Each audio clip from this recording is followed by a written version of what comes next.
رست میشود در درون سامالیات کاروچی موندگیان در درون سامالیات موندگیان یک تا یوونی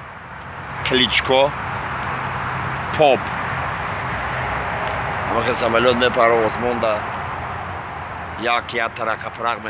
پرق میشه болтои самолёт ай двигатель کنده میشه вентиляторش پریده است کلیچکو طرفی یوانی مگه برادر یوانی اوی در سامولات دو پراشوت خمون سه تیپ چه خیلی میکنیم یوانی اهمیت نمیتیه مگه براتن ملاکو اوی در سامولات بالی سامولات میگالت در سامولات مگه دو پراشوت خمون سه تیپ مگه برات کلیچکو پرژیوت نکو برات کلیچکو مگه پرژیوت نکو ای پاپتون همو سمکه که آچیم کلچو آرزه خده بود خیال پروشود کرد ارقش دانداخت پرید رفت این دو تشکیل خیلی سپاکاینو میفرویم سلامت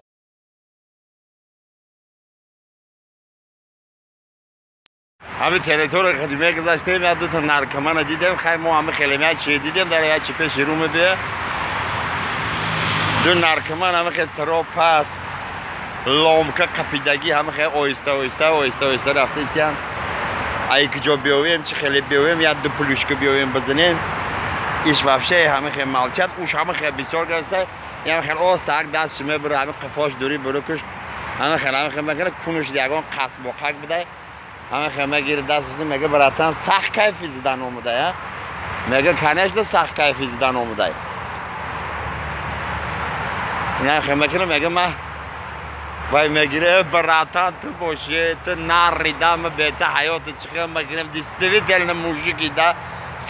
ایت بو میکشه هیچی نمیفهمم ایت میکشم کانکا میگیره میخواه میگه براتن تو ازدیوات سه که دستیاخی اوی گو های کو و گفته اگه براتن در کونیم مایدار چی میکوه